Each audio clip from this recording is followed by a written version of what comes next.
Today, we become legends.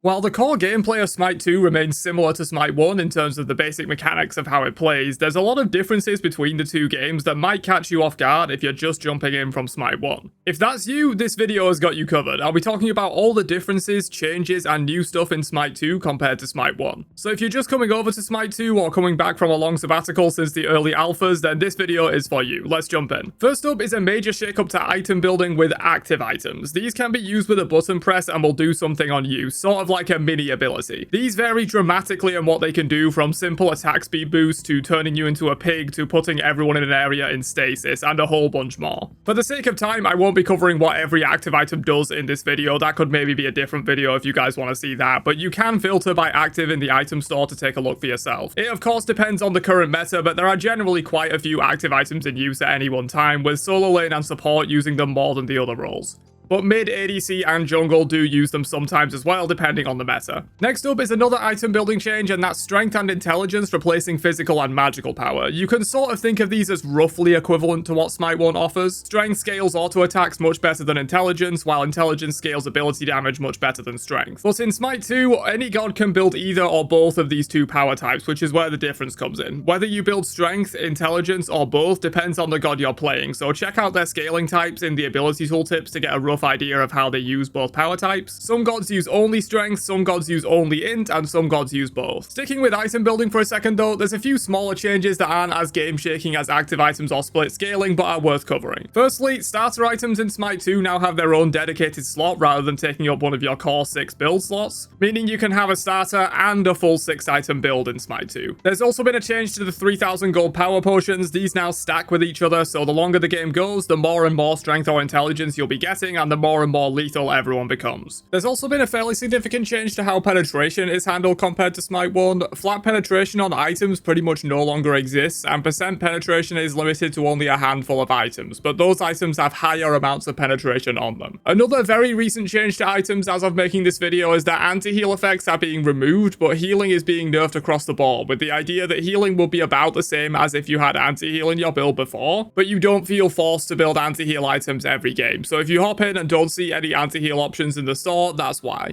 There are also no stat caps on any stat in Smite 2. In Smite 1, you would cap out at, for example, 2.5 attack speed, or 325 protections, or 40% cooldown reduction. Those caps don't exist in the sequel.